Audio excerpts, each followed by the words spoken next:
রাসূলুল্লাহ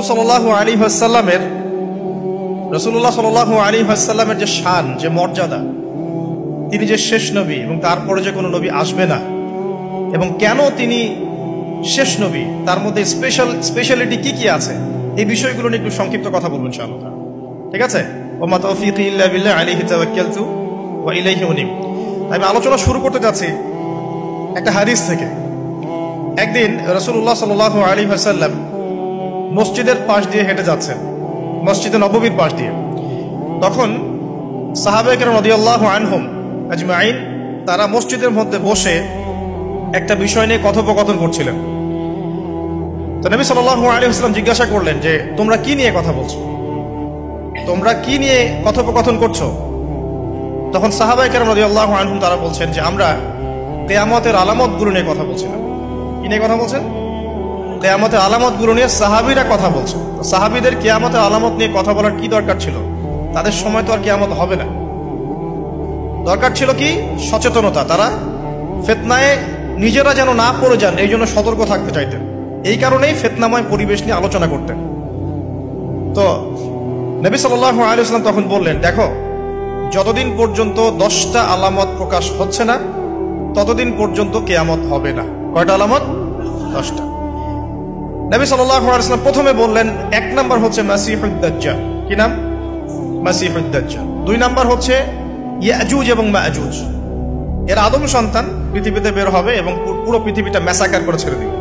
আর মাসিহুদ দাজ্জাল সেও বের হবে শেষ জামানায়, যে ইহুদিদেরকে নিয়ে পুরো বিশ্ব শাসন করবে, বিশ্বের প্রতিটা ডিপার্টমেন্ট সে রুল করবে। এবং দাজ্জালের চেয়ে ভয়ঙ্কর কোনো ফিতনা এই পৃথিবীতে আসে নাই, আসবেও না। প্রত্যেক নবী তার কওমকে দাজ্জাল সম্পর্কে সতর্ক করেছিলেন, এমনকি নূহ আলাইহিস সালাম পর্যন্ত তার উম্মতকে দাজ্জালের ফিতনা সম্পর্কে সতর্ক করেছিলেন। নবী সাল্লাল্লাহু আলাইহি ওয়াসাল্লাম বলেছেন যে তোমরা যদি সূরা কাহাফ তেলাওয়াত করো, প্রত্যেক জুমার দিন সূরা কাহাফ তেলাওয়াত করো, অথবা সূরা কাহাফের প্রথম 10টা আয়াত, শেষ 10টা আয়াত মুখস্থ রাখো, ইনশাআল্লাহ তাআলা মাসিহুদ দাজ্জাল তোমাদের কোনো ক্ষতি করতে পারবে না। 1 মাসিহুদ দাজ্জাল, 2 ইয়াজুজ আর মাজুজ, 3 হচ্ছে ঈসা ইবনে মারইয়াম। ঈসা ইবনে মারইয়াম যতক্ষণ পর্যন্ত না আসছেন, পৃথিবীতে আবার ইউটার্ন না করছেন এবং তার হাতে মাসিহুদ দাজ্জাল নিহত না হচ্ছে, কিয়ামত হবে না। 4 দাব্বাতুল আরদ, অর্থাৎ পৃথিবীর ভিতরে একটা প্রাণী আছে, মাটি ফেরে এই প্রাণীটা বের হবে কিয়ামতের আগে আগে, এবং এই প্রাণীটা মানুষের সাথে কথাবার্তা বলবে, কথা বলতে পারা প্রাণী। এই যতক্ষণ বের হচ্ছে না, কিয়ামত হবে না ইনশাআল্লাহ তাআলা। কটা বললাম? 4টা। 5 হচ্ছে দুখান বা ধোঁয়া। এই পুরো পৃথিবীর আকাশটা একটা নির্দিষ্ট সময় পর্যন্ত ধোঁয়ায় ছেয়ে যাবে, এবং হতে পারে, আল্লাহু আলাম, হতে পারে যে সূর্যের আলো পৃথিবীতে পৌঁছাবে না, এমন ধোঁয়া হতে পারে। পুরো পৃথিবীটা ধোঁয়ায় ছেয়ে যাবে, এটা সূরা দুখানের মধ্যেও বলা আছে। এটা 5। 6 নম্বরে নবী সাল্লাল্লাহু আলাইহি ওয়াসাল্লাম বলছেন যে একটা ভূমিকম্প হবে পৃথিবীর পূর্ব দিকে। পৃথিবীর পূর্ব দিক মানে এই যে ভারত, পাকিস্তান, বাংলাদেশ, শ্রীলঙ্কা, ইন্দোনেশিয়া, ঠিক আছে, এই সিঙ্গাপুর, এই যে কন্টিনেন্ট, মালয়েশিয়া, এটা পৃথিবীর পূর্ব দিক। এদিকে একটা ভূমিকম্প হবে। তারপরে 7 পৃথিবীর পশ্চিমে একটা ভূমিকম্প হবে। পশ্চিম মানে বোঝেন না? পশ্চিমা বিশ্ব না, সৌদি আরব, পশ্চিমা বিশ্ব, ব্রিটেন, ফ্রান্স, জার্মানি, তারপরে রাশিয়ান কন্টিনেন্ট, হ্যাঁ, ইউক্রেন, এদিকে আপনার আমেরিকা, এই পুরো পশ্চিমা বিশ্ব, এখানে একটা ভূমিকম্প হবে বড়। এবং এগুলো এমন হবে যেগুলোতে ভূমি মাটিতে ধসে যাবে, মাটিতে ডুবে যাবে। ভূমিকম্প না, ভূমিধস। 8 পৃথিবীর মাঝখানে মধ্যপ্রাচ্যে একটা ভূমিকম্প হবে, যেখানে আমাদের সো কল্ড আমিরুল মুমিনিনরা থাকে, যারা আমেরিকা এবং ইসরায়েলের বন্ধু, এদের এখানে একটা ভূমিকম্প হবে ইনশাআল্লাহ। 9 ইয়েমেন থেকে একটা আগুন বের হবে। ইয়েমেন থেকে একটা আগুন বের হবে, যে আগুন মানুষকে হাসরের মাঠের দিকে তাড়িয়ে নিয়ে আসবে। আরেকটা বলেছেন 10 নম্বর, যেটা এই মুহূর্তে আমি ঠিক মনে করতে পারছি না। তো এই 10টা আলামতের কথা নবী সাল্লাল্লাহু আলাইহি ওয়াসাল্লাম বলেছেন, না হওয়া পর্যন্ত, এই 10টা আলামত না আসা পর্যন্ত কিয়ামত হবে না। ঠিক আছে? আচ্ছা, এখন এই 10টার মধ্যে সবচেয়ে বড়টা কি? সবচেয়ে বড়টা হচ্ছে মাসিহুদ দাজ্জাল। সবচেয়ে বড়টা কি? 10 নম্বরটা মনে পড়েছে, আলহামদুলিল্লাহ। সূর্য উঠবে পশ্চিম দিক থেকে, সূর্য উঠবে পশ্চিম দিক থেকে, তাহলে আর সময় নাই, পৃথিবীর সময় শেষ। এই 10টা মনে থাকবে। আসেন বলি, প্রথমে কি? দাজ্জাল, তারপরে ইয়াজুজ আর মাজুজ, 3 নাম্বার ঈসা ইবনে মারইয়ামের প্রত্যাবর্তন, 4 নাম্বার দাব্বাতুল আরদ, জমিন থেকে প্রাণী বের হয়ে কথা বলবে মানুষের সাথে, ঠিক আছে। 5 নাম্বার কি বললাম? ধোঁয়া, দুখান, ঠিক আছে। 6, 7, 8 3টা ভূমিকম্প, পূর্ব দিকে একটা, পশ্চিমে একটা, পৃথিবীর মাঝখানে একটা। 9 নাম্বার ইয়েমেনের নাম শুনেছেন? ওই যে যেখানে সৌদিরা বোম মারছে আর কি, ইয়েমেনের বাচ্চা থেকে বোম মেরে হত্যা করছে না, জানেন না খবর? তো ওই ইয়েমেনের ছোট ছোট বাচ্চারা শিয়া সুন্নির কি বোঝে আমার বুঝে আসে না। ওই ছোট ছোট বাচ্চাগুলো শিয়া সুন্নির কি বোঝে আমার বুঝে আসে না। আমেরিকার টাকা খেয়ে এরা ঠিকই বোম মারছে কেন? আর এই বোমগুলো তো তৈরি করতে পারে না, আমেরিকার কাছ থেকে কিনে নেয়। তো ওই ইয়েমেন থেকে আগুন বের হবে, সেই আগুন মানুষকে হাসরের মাঠের দিকে তাড়িয়ে নিয়ে আসবে, এবং 10 যেটা বললাম, সূর্য উঠবে পশ্চিম দিক থেকে, তখন তওবার দরজা বন্ধ হয়ে যাবে, তওবা করেও লাভ হবে না। 2টা সময় তওবা করে লাভ নাই। একটা হচ্ছে মৌতের যন্ত্রণা শুরু হয়ে গেলে, মৃত্যুর যন্ত্রণা শুরু হয়ে গেলে আগে পা থেকে শুরু হয়ে আস্তে আস্তে গলার দিকে আসে।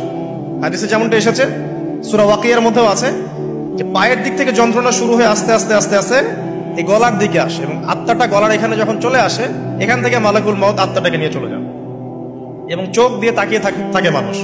রূহটা চলে গেলে মানুষ চোখ দিয়ে তাকিয়ে থাকে, দেখবেন এই কারণে মৃত ব্যক্তি তাকিয়ে থাকে, চোখ খোলা থাকে। এবং তখন আসমান থেকে সিঁড়ি নামিয়ে দেওয়া হয়, ওই সিঁড়িতে করে আত্মা চলে যাচ্ছে, ও তাকিয়ে দেখে যে আত্মা চলে যাচ্ছে। এবং মানুষ মারা যাওয়ার পরে চোখ জীবিত থাকে অনেকক্ষণ। মেডিকেল সায়েন্স যারা পড়েছে তাদেরকে জিজ্ঞাসা করবে, মানুষ ডেড হয়ে গেলেও চোখ দেখবেন আরো কয়েক ঘন্টা, হয়তো আরো নির্দিষ্ট একটা সময় পর্যন্ত চোখটা কিন্তু জীবিত থাকে। এই জন্য চোখ বন্ধ করে দিতে হয়। যাই হোক, যেটা বলছিলাম যে মৌতের যন্ত্রণা শুরু হয়ে গেলে তওবা করে লাভ নাই, তওবার দরজা বন্ধ। আর পশ্চিম দিক থেকে সূর্য উঠে গেলে তওবা করে লাভ নাই, তওবার দরজা বন্ধ। এই 10টার মধ্যে সবচেয়ে বড়টা হচ্ছে মাসিহুদ দাজ্জাল। কেন বড়? কারণ নবী সাল্লাল্লাহু আলাইহি ওয়াসাল্লাম নিজে বলেছেন, পৃথিবীর ইতিহাসে আদম আলাইহিস সালাম থেকে শুরু করে মুহাম্মদ সাল্লাল্লাহু আলাইহি ওয়াসাল্লাম পর্যন্ত এই যে লক্ষ লক্ষ নবী রাসূল এসেছেন, পৃথিবীর এই যে শত লক্ষ বছরের হিস্ট্রি, এর মধ্যে দাজ্জালের চেয়ে ভয়ঙ্কর কোনো ফিতনা আসে নাই। নবী সাল্লাল্লাহু আলাইহি ওয়াসাল্লাম বলছেন, একজন মুমিন ব্যক্তি যদি দাজ্জালকে পেয়ে যায়, সে যেন তার সাথে সাক্ষাতের আকাঙ্ক্ষা না করে, কারণ সে তার সাথে সাক্ষাৎ করলে ঈমান হারা হয়ে যেতে পারে। সে এত বড় ফিতনা হবে, এত বিশাল ফিতনা হবে। এই যে ছোট্ট একটা ফিতনা সুদ থেকে কি আমরা মুক্ত থাকতে পারছি? সবাই সুদের মধ্যে পড়ে যায় নাই? এই যে মেয়েদের ফিতনা, মেয়েদের যে ফিতনা, বেহায়াপনা, এখান থেকে কি আলেম জালেম কেউ বাকি আছে? সবাই ফিতনায় পড়ে যাচ্ছে আমরা। ফেসবুকে ঢুকবেন, আপনি না চাইলেও আপনাকে দেখা যাবে নগ্ন ছবি দেখতে আপনি বাধ্য হচ্ছেন। টিভি দেখতে বসবেন, আপনি না চাইলেও নগ্ন ছবি দেখতে আপনি বাধ্য হবেন। এই যে ফিতনা, বাঁচতে পারছি না। সুদ থেকে বাঁচতে পারছি না, বেহায়াপনা থেকে বাঁচতে পারছি না। পর্নোগ্রাফি থেকে কেউ বাঁচতে পারে? যে কেউ ফোন চালায় দেখবেন পর্নোগ্রাফির ছবি চলেই আসবে, নগ্ন ছবি চলেই আসবে। আলেম জালেম এভরিবডি আসবেই। তারপরে আপনার মাদক, এই মাদকের ফিতনা থেকে কি সবাই বেঁচে থাকতে পারছে? এরকম অনেক ফিতনা আছে যেগুলো থেকে মানুষ চাইলেও বাঁচতে পারছে না।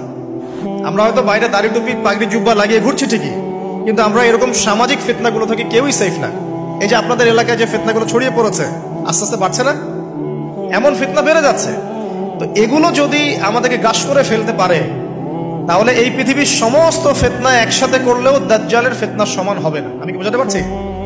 পৃথিবীতে চলমান যত ফিতনা আছে, ব্যক্তিগত ফিতনা, পারিবারিক ফিতনা, সামাজিক, অর্থনৈতিক, পলিটিক্যাল, সব ফিতনাগুলো এক জায়গায় করলেও মাসিহুদ দাজ্জালের মতো ভয়ঙ্কর হবে না। এই জন্য নবী সাল্লাল্লাহু আলাইহি ওয়াসাল্লাম বলছেন, দাজ্জালের চেয়ে ভয়ঙ্কর কোনো ফিতনা আসেও নাই, আসবেও না। প্রত্যেক নবী আলাইহিস সালাম তার কওমকে এই ফিতনা সম্পর্কে সতর্ক করতেন। এমনকি এক্সাম্পল দিতে গিয়ে নবী সাল্লাল্লাহু আলাইহি ওয়াসাল্লাম বলছেন, নূহ আলাইহিস সালাম, ওই কত বছর আগের নবী, তিনি পর্যন্ত তার কওমকে দাজ্জাল সম্পর্কে সতর্ক করেছেন। সে কোথায় আছে? সে পৃথিবীতেই আছে। তার কি জন্ম হয়েছে? উত্তর হ্যাঁ, তার জন্ম হয়েছে। সে কি এখন আত্মপ্রকাশ করেছে? উত্তর না, সে এখনো মানুষের রূপে আত্মপ্রকাশ করে নাই। সে কাদেরকে নিয়ে বিশ্ব শাসন করবে? উত্তর জিউসদেরকে নিয়ে, ইহুদিদেরকে নিয়ে। দাজ্জাল কাদেরকে নিয়ে বিশ্ব শাসন করবে? ইহুদিদেরকে নিয়ে। আমার কথা কি বোঝা যায়? নবী সাল্লাল্লাহু আলাইহি ওয়াসাল্লাম বলেন, সে এত বড় ফিতনা, সে 40 দিন পৃথিবীতে বিচরণ করবে। কয়দিন? 40 দিন। যার প্রথম দিনটা হবে 1 বছরের সমান, দ্বিতীয় দিনটা হবে 1 মাসের সমান, তৃতীয় দিনটা হবে 1 সপ্তাহের সমান। এবং বাকি দিনগুলো হবে আমাদের দিনের মতোই।